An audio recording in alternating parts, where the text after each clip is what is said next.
هقول لكم على حاجه انا بحب اعملها وتقولوا لي مين زي كده.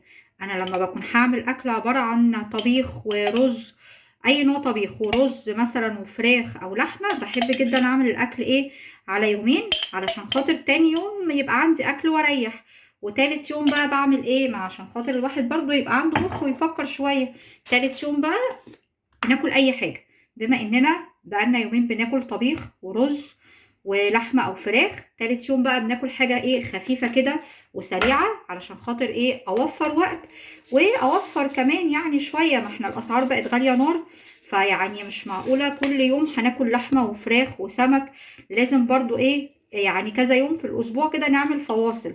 الفواصل دي بقى يعني ايه، ممكن ناكل مثلا صينيه عجه، عدس، شوية بطاطس محمرة وجنبهم أي حاجة. المهم يعني كده إيه نمشي حالنا.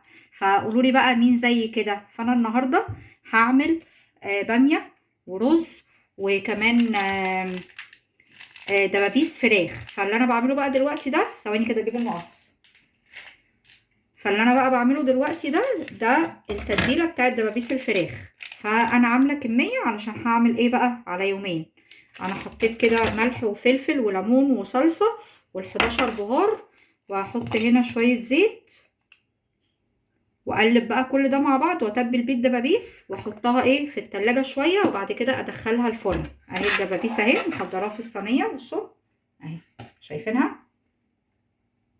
بس اقلب بقى كل ده كده مع بعض بمعلقة بقى، بفرشة، باي حاجة كده.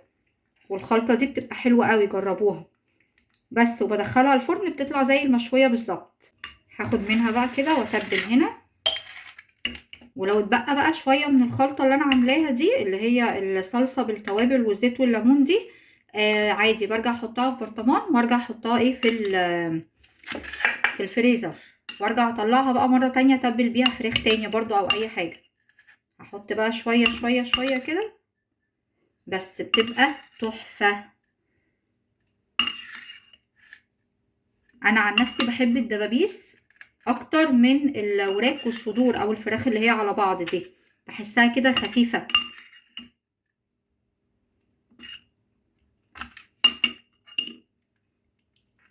ايه رايكم؟ بصوا،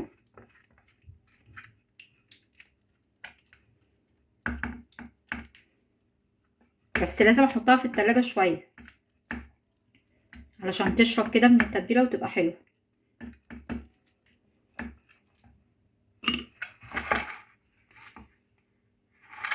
جربوها هتعجبكم قوي.